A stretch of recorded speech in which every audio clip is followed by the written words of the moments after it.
स्वामी जी प्रणाम। प्रणाम। आदमी जन्म लेता है, पूरा जीवन जीता है, बट उस जीवन का जो आशय होता है वो नहीं समझ पाता। तो मुझे ये पूछना था कि जीवन है क्या? देखिए चौहान साहब, आपका प्रश्न तो बहुत विस्तार पूर्वक उत्तर देने योग्य है, लेकिन फिर भी अगर मैं कम शब्दों में बात करूं तो अक्सर आदमी अगर अलग अलग लोगों से इस सवाल को करेगा तो जवाब अलग अलग मिलेंगे। आप एक नेता से पूछिएगा कि जीवन क्या है, वो कहेगा कि सत्ता को प्राप्त करना, सत्ता के सुख को भोगना, ताकत को प्राप्त करना, पावर में रहना, लोगों के सामने प्रसिद्ध होकर के रहना, ये जीवन है। एक शायर से कहेंगे तो वो कहेगा कि जीवन एक शायरी है। एक कलाकार से कहेंगे कि जीवन एक कला है। लेकिन ये जो सारे के सारे सवाल हैं और ये सारे के सारे जवाब हैं, ये जवाब उस समय पर दिए जा रहे हैं जबकि वो अपनी पावर में है। कलाकार अपनी कला के उत्कर्ष की अवस्था में है। एक नेता अपनी जिंदगी में उस स्थान पर है जब वो सत्ता में है या सत्ता को प्राप्त करना चाह रहा है। एक कवि जो कह रहा है कि जीवन एक कविता है, जो कि कविता लिखने में मशगूल है। लेकिन यदि इन सब से, जो अलग अलग तरह के और भी व्यक्ति हो सकते हैं, इन सब से जिंदगी के एक ऐसे पड़ाव पर पूछा जाए जब हो सकता है वो इतने कमज़ोर हों जब चल फिर ना सकते हों, हो सकता है कि वो ऐसी अवस्था में हो कि छोटी छोटी चीज़ों के लिए दूसरों के मोहताज हों, उस समय उन्हें ज़िंदगी कला दिखाई नहीं देगी। उस समय ज़िंदगी उन्हें एक कविता दिखाई नहीं देगी। उस समय ज़िंदगी उन्हें सत्ता दिखाई नहीं देगी। उस समय ज़िंदगी कुछ और दिखाई देगी। हो सकता है कि उनको इनके इन सवालों का जवाब इस तरीके से मिल गया हो कि ज़िंदगी और कुछ हो सकती है पर कला नहीं है। ज़िंदगी कुछ और हो सकती है पर राजनीति नहीं है। ज़िंदगी कुछ और हो सकती है लेकिन ये सत्ता नहीं है, ये राजनीति नहीं है। अब ये तो जवाब ये मिल गए कि ये चीज़ें नहीं है, फिर ज़िंदगी है क्या? ये सवाल फिर जो का त्यों बना रहता है। अब ये सवाल उस समय फिल्टर होकर के आ गया, लेकिन इस बात का जवाब नहीं मिल पाया कि ज़िंदगी है क्या। हकीकत में अगर हम संसार में चीज़ों को देखते हैं, देख करके पता लगता है कि इन चीज़ों का उद्देश्य क्या है। आपके सामने अलग अलग औजार रखे हुए हैं, देखकर अंदाज़ा लगा सकते हैं। आपके सामने कुदाल रखा है, फावड़ा रखा है जो मिट्टी खोदता है, और दराती रखी है जो घास काटती है। आप अगर इन औजारों को पहली बार देख रहे हैं और आपसे पूछा जाए कि फावड़े का क्या काम है, तो कहेंगे शायद मिट्टी खोदता होगा। ये इस घास को काटना है तो फावड़े को नहीं, आप दराती को उठाएंगे। उस औजार की आकृति ने बता दिया, आपने सोचा, दिमाग लगाया, पता चल गया इस औजार का क्या काम है। आदमी अगर अपनी जिंदगी के बारे में सोचता है कि मैं इंसान हूं तो मैं इंसान क्यों हूं, मैं दूसरे जानवरों जैसा क्यों नहीं हूं, ये चार पैरों से चलते हैं, ये दो पंखों से उड़ते हैं, ये बोल नहीं सकते हैं, इनके कोई रेंग रहा है, कोई कुछ कर रहा है, बस अपनी ज़िंदगी में जो जो इन्हें रोल प्रकृति ने दिया है उसको पूरा कर रहे हैं। आदमी है, इसके पास में इतनी समझ है, इतना विवेक है, इतना इसने निर्माण कर लिया है, इतनी सारी चीज़ें बना ली हैं, इतनी सारी योग्यता इसके पास में है। कुछ तो इसका खास मकसद होगा। जिस दिन वो बैठ करके इस बात को सोचना शुरू कर देगा, उस दिन उसकी समझ में आएगा कि वास्तव में मैं कुछ भी जो कर रहा था अब तक, ये मेरी ज़िंदगी का मकसद नहीं है। ये दुनिया में जो हम साधन इकट्ठा करते हैं, हम इनकी बुराई नहीं करते। पैसा भी ज़रूरी है, संसाधन भी ज़रूरी है, परिवार के साथ व्यवहार भी ज़रूरी है, लेकिन ये तो ज़िंदगी को आगे लेकर बढ़ने के साधन मात्र हैं। ज़िंदगी का लक्ष्य ये नहीं है। अगर हम ध्यान से देखते हैं तो वास्तव में हम अपनी ज़िंदगी को पाएंगे कि एक अवसर है। अवसर किस चीज़ के लिए? कि जो बार बार हम इस संसार में आते हैं, आवागमन के चक्कर में पड़ते हैं, इससे मुक्त कैसे हो सकते हैं। अगर आप दुनिया में देखेंगे ना तो ये समस्याओं से भरी हुई है। आप अपनी ज़िंदगी को देखेंगे, आदमी सुबह ही उठता है, अगर वो शौचालय ना जाए तो आदमी मर जाएगा, हालत ख़राब हो जाएगी। अगर आदमी नाश्ता न करे तो, अगर भोजन न करे तो, अगर टॉयलेट ना जाए तो मर जाएगा भाई। वो थोड़ी थोड़ी देर के बाद भोजन कर रहा है, थोड़ी देर के बाद पानी पी रहा है, गंदा हो जाएगा तो वो स्नान कर रहा है, नहीं स्नान करेगा तो बदबू हो जाएगी, हालत ख़राब उसकी हो जाएगी।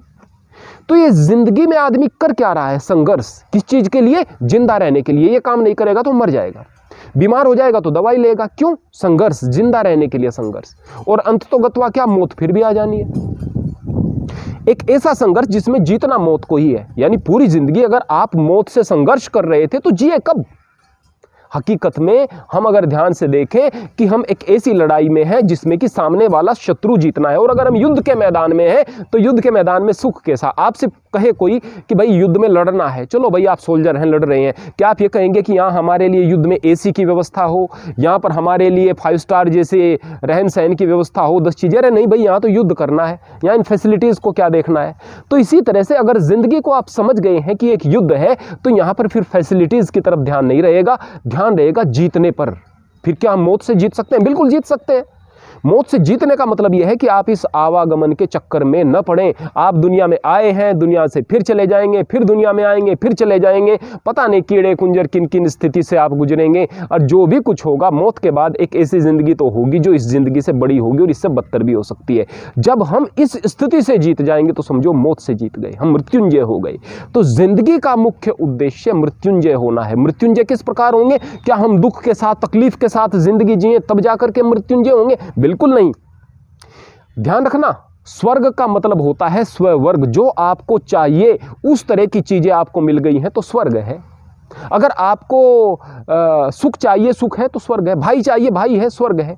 रिश्ते चाहिए, रिश्ते हैं, स्वर्ग है। खाने पीने की जो चीजें चाहिए वो है, स्वर्ग है। आपका सुंदर शरीर, रोग रहित शरीर चाहिए, वो है तो स्वर्ग है।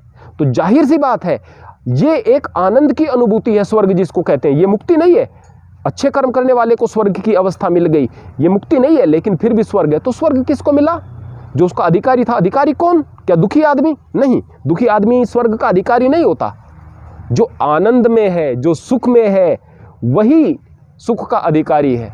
जो आदमी दुखी संसार में जी रहा है वो मृत्यु के बाद सुखी हो ही नहीं सकता। ध्यान रखना, जो सुखी है वही जिंदगी में, जो सुखी है वही मौत के बाद में सुखी हो सकता है, आनंद को प्राप्त हो सकता है। मृत्यु के पश्चात आदमी की गतियां, एक तो दुर्गति, आदमी कीड़ा कुंजर बन जाएगा। सदगति, इंसान भी बन सकता है, स्वर्गवासी हो सकता है। और एक मुक्ति की अवस्था, उस मुक्ति को प्राप्त करना जीवन का उद्देश्य है। और उस मुक्ति को प्राप्त करने के लिए जब हम प्रयत्न करते हैं तो फिर निश्चित रूप से हम जिंदगी जी रहे हैं। और मुक्ति को प्राप्त करने के लिए क्या प्रयत्न होंगे, उससे पहले हम स्वर्ग की प्राप्ति के लिए बात करें कि क्या प्रयत्न हो सकते हैं। परमात्मा ने अगर दुनिया में मनुष्य को सारी की सारी चीज़ों का राजा बना करके पैदा किया है, अशरफुल मखलूकात जिसको कहते हैं, सर्वोत्कृष्ट कृति कहते हैं, बना करके पैदा किया है, तो जितने भी जानवर हैं वो सारे के सारे इंसान से घबराते हैं। सामने से एक सांड चला आ रहा है, एक आदमी है कमज़ोर सा, वो सांड उससे भी घबराएगा। बीमार सा आदमी उससे भी घबराएगा, जबकि वो सांड है, बलिष्ठ शरीर वाला है। तो वो क्यों घबरा रहा है? वो इसलिए घबरा रहा है कि सामने से आदमी है, आदमी से घबराना उसकी प्रवृत्ति है, क्योंकि आदमी उससे उत्कृष्ट कृति है। लेकिन देखें कि आदमी तो बड़ा परेशानी में है, आदमी तो बड़ी तकलीफ में है, और वो सांड मस्ती से जिंदगी जी रहा है। ये तोते हैं, ये जानवर हैं, मस्ती से जिंदगी जी रहे हैं। तो क्या मालिक को अच्छा लगेगा कि इन सब का राजा बनाकर, बेहतर इंसान बनाकर इसको पैदा किया? ये दुखी है, जो इसकी प्रजा जिसको कह सकते हैं, या इससे छोटे जीव हैं, वे खुश हैं। तो हम परमात्मा को नाशुक्री भेज रहे हैं, परमात्मा का हम तिरस्कार कर रहे हैं। जब परमात्मा का तिरस्कार कर रहे हैं तो कैसा स्वर्ग? परमात्मा का तिरस्कार कर रहे हैं तो कैसा सुख? नहीं हो सकता है सुख। तो ये दुख कहाँ से आए? क्या आदमी खुद लेता है? बिल्कुल, सुख तो आदमी का स्वभाव है। सुखी होकर तो आदमी पैदा होता है। जब इंसान हो गया, सारी चीज़ों का राजा बना करके परमात्मा ने उसे पैदा कर दिया, तो दुख का कैसा प्रश्न? दुख कहाँ है? दुख आदमी खरीदता है। कबीर साहब कहते हैं, आया बुलावा राम का, दिया कबीरा रोए, जो सुख मिलिया राम भजन में, सो बैकुंठ न होए। कबीर के पास कुछ नहीं है, वो गरीब है, वो पता नहीं किस किस तरीके से अपनी ज़िंदगी बसर करता है। कहता है, साईं इतना दीजिए, जामे कुटुंब समाए, मैं भी भूखा ना रहूं, साधु न भूखा जाए। कबीर साहब यानी कि वो कहते हैं, बस इतना दे दो, मेरा पेट पल जाए, जो साधु सामने आए उसका पेट पल जाए। वो इतना गरीब आदमी, वो अपनी ज़िंदगी खुद मेहनत करके पता नहीं कैसे कैसे बिता रहा है। वो कहता है कि मुझे स्वर्ग का ही क्या करना है, मालिक के नाम में मुझे मजा है। जब कबीर उस अवस्था में सुखी रह सकता है तो आम आदमी क्यों नहीं? बस आदमी को कबीर होना पड़ता है, तब सुखी रह सकते हैं। जितना भी आदमी संसाधनों के पीछे दौड़ता है, तो ये चीज़ें देखा होगा कि दुनिया में इतने सारे जानवर हैं, उनको कोई प्राकृतिक बीमारी देखें, वैसे तो प्राकृतिक बीमारी भी उनको नहीं होती है, बहुत कम बीमार होते हैं पशु पक्षी जानवर। और दूसरी तो किसी प्रकार की समस्या है नहीं, डिप्रेशन उन्हें किसी प्रकार की है नहीं, तकलीफ हो किसी प्रकार की, क्योंकि वो जिंदगी स्वाभाविक जी रहे हैं। खाना पका करके नहीं खा रहे हैं, जो चीज़ें प्रकृति से मिले उसी प्रकार की जी रहे हैं। आदमी क्या करता है? जब से इस पृथ्वी पर आदमी आया है, तब से वो इस पृथ्वी को बदलने की कोशिश में लगा हुआ है। सोचता है कि मेरे हिसाब से मौसम हो। उसने पता नहीं क्या क्या चीज़ें बनाई। उसने रेफ्रिजरेटर बनाया कि चीज़ें ठंडी करके खाऊंगा, और उसके बदले में उसने ग्लोबल वार्मिंग कर दी है। जितना रेफ्रिजरेटर से चीज़ें ठंडी करता है, उतना वो बाहर गर्मी फेंकता है। जितना एसी से मकानों को ठंडा कर रहा है, बाहर गर्मी फेंक रहा है। जितना भी एटमॉस्फेयर है वह ख़राब हो रहा है। ग्लोबल वार्मिंग बढ़ रही है, ओजोन परत में छेद हो रहा है, हालत ख़राब ही कर रहा है। आदमी इधर से कोई चीज़ें खिसका कर दूसरे स्थान पर करता है, अर्थ मूविंग करता है, नीचे भूप्लेट्स को नुकसान हो रहा है। धरती पर भी भार कम ज़्यादा होने की वजह से धरती के अंदर हलचल हो रही है, लैंडस्लाइडिंग हो रही है, भूकंप आ रहे हैं, बहुत सारे इस प्रकार की चीज़ें आ रही हैं या आएंगी, इस प्रकार की आशंकाएं। आदमी ने जितनी चीज़ें बदली हैं उसके लिए नुकसानदायक साबित की। इतनी सारी दवाइयों का आविष्कार कर लिया, फिर भी बीमार है।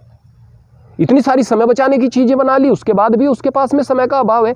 वो चीज़ों को बदलने की कोशिश करता है और उस जाल में उलझता चला जाता है। वास्तव में संसाधन को इकट्ठा करने के बाद में अगर सुखी हुआ करते तो दुनिया का कोई अमीर आदमी आत्महत्या ना करता। और आपने देखा होगा कि जितने भी आत्महत्या के रेशियो हैं वो ज़्यादातर वो आदमी आपको करते हुए दिखाई देंगे जिनके पास रोटी पानी की कोई समस्या नहीं है, रहने खाने की कोई समस्या नहीं। गरीब आदमी जैसे कैसे ज़िंदगी जी रहा है, एक बीमार आदमी जैसे कैसे ज़िंदगी जी रहा है, जिसके पास में सब कुछ है वो आत्महत्या कर रहा है। कारण क्या है? क्योंकि संसाधन सुखी नहीं कर सकते। जिस दिन आदमी इस बात को समझ जाएगा कि केवल संसाधन सुखी नहीं कर सकते, उस दिन वो समझ जाएगा जीवन क्या है। जीवन वास्तव में एक मकसद है, जीवन वास्तव में एक अवसर है। मकसद क्या? उस परमात्मा को प्राप्त करने का, मुक्ति को प्राप्त करने का, आवागमन की जो ये हमारी प्रक्रिया है इसको समाप्त करने का। अवसर किस प्रकार का? ये जो बार बार हम कष्ट भोगते आ रहे हैं, इस कष्टों से मुक्ति पाने का। लेकिन हम इसको चूक कैसे जाते हैं, इसको प्राप्त कैसे नहीं कर पाते? इसको प्राप्त ऐसे नहीं कर पाते हम अक्सर करके कि आदमी, आप देखिएगा कि जब एक कक्षा में बच्चे बैठते हैं और वो परीक्षा में बैठे हुए हैं और उनको समय मिला हुआ है 3 घंटे में आपको ये पेपर करना है। अब उसको घड़ी देखना ध्यान नहीं रहा, अब उसका काम जो था बाकी रह गया है। अभी उसके याद तो सब कुछ था, राइटिंग उसका अच्छा था, लेकिन एग्जामिनर आया, भाई पेपर दे दीजिएगा, कॉपी मुझे दे दीजिएगा। वो कहेगा कि नहीं, मुझे थोड़ा सा और समय दे दो। नहीं दे सकता। एग्जामिनर भी अपने स्थान पर सही है, बच्चा बार बार गिड़गिड़ा रहा है, मुझे अवसर दो। अब उसके नंबर मान लिया 70 नंबर का काम किया तो उसे 70 ही नंबर आएंगे। लेकिन अगर यहाँ पर प्रकृति के निजाम के विषय में बात करें, परमात्मा की अवस्था के विषय में बात करें, अगर आदमी बहुत अच्छा काम कर रहा है और प्रकृति ने उससे समय ले लिया, यानी कि जो क्वेश्चन पेपर है जिंदगी का वो उसका बंद हो गया, तो परमात्मा उसे अगले जन्म में व्यवस्था दे रहा है कि भाई अगले जन्म में आप और कुछ बेहतर करना। क्या कि आपको एक गरीब घर की बजाय अमीर घर में पैदा कर दिया जाएगा, सुविधाएं दे दी जाएंगी। आपकी जो मुक्ति के लिए 30 नंबर की कमी रह गई थी, आप इसे पूरा कर लीजिएगा। लेकिन आदमी उनके मद में, वहाँ पर सत्ता मिली है उसके मद में, धन मिला है उसके मद में, या फिर दूसरी सुविधाएं मिले हैं उसके मद में, वो भूल जाता है कि 30 नंबर और जुटाने हैं। वो उसके उपभोग में अपनी और अधोगति करता है और दोबारा कीड़े कुंजर के जन्म में आने के लिए फिर तैयार हो जाता है, फिर इस 84 लाख के चक्कर में चल पड़ जाता है। क्योंकि वो ये नहीं समझ पाता कि ज़िंदगी का वास्तविक मकसद क्या है। वो नहीं समझ पाता कि तू एक अमीर घर में पैदा हुआ है तो क्यों हुआ है, तो एक ऐसे घर में पैदा हुआ है जहाँ तेरे पास में भोजन की कोई समस्या नहीं, तो क्यों पैदा हुआ है? ऐसा भी तो हो सकता था कि सड़क पर पैदा होता, ऐसा भी तो हो सकता था कि तेरे सामने खाने पीने की समस्या होती, ऐसा भी तो हो सकता था कि भाई रात को खुली आसमान के नीचे ठंड में आपको समय गुजारना पड़ता, ऐसा भी हो सकता था कि दर दर की ठोकरें खाते और शरीर में कोई रोग भी होता।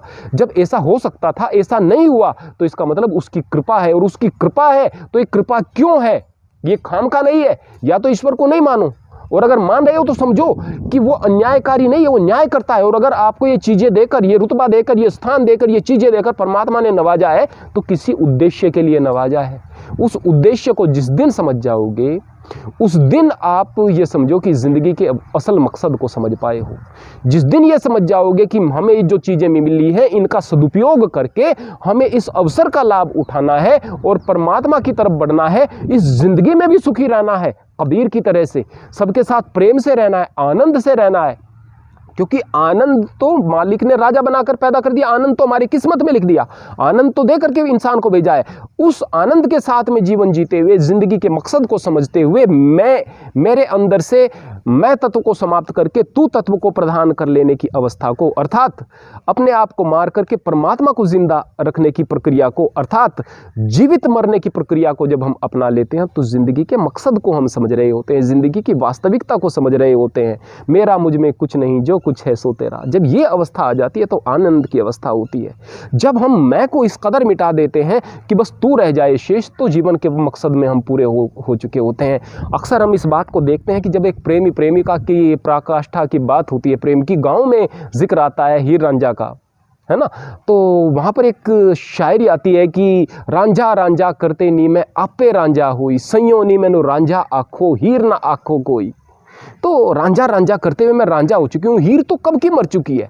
जब ये अवस्था हो जाएगी, तू करते हुए तू हो जाओ, मैं को समाप्त कर दो, तो जीवन की उपयोगिता है और जीवन सार्थक है। और जब तक ये मैं प्रबल रहता है तो ये मैं हमें परेशान करके रखता है। कभी इस मैं को चोट लगती है, कभी इस मैं की हानि होती है, कभी इस मैं का नुकसान होता है, कभी इस मैं को उनके बच्चे ही तोड़ते हैं, कभी इस मैं का झगड़ा उनके बच्चों के साथ में रहता है, फिर मैं के अनुसार बच्चे नहीं चलते और इस मैं के चक्कर में आदमी परेशान रहता है।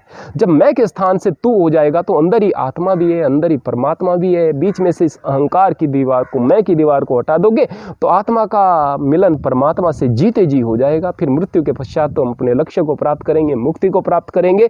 और यही जीवन की उपयोगिता है कि जीवन को हम आनंद के साथ में जिएं, जीवन को प्रत्येक स्थान पर आनंद के साथ जिएं। जो मालिक ने दिया है उसका धन्यवाद करें, उसका शुक्रिया अदा करें। और जो हमारे पास नहीं है वो समझें कि हमारे कई कर्मों में कमी रही होगी, हमारे प्रारब्ध में कमी रही होगी, उसके लिए प्रयत्नशील रहें और अपने जीवन के लक्ष्य से, वास्तविक जीवन के लक्ष्य से, जो कि परमात्मा प्राप्ति है, भगवत प्राप्ति है, जीवन में आनंद की अवस्था को प्राप्त कर लेना है, उससे कभी भटके नहीं। तो निश्चित रूप से हम समझ रहे हैं कि जीवन क्या है।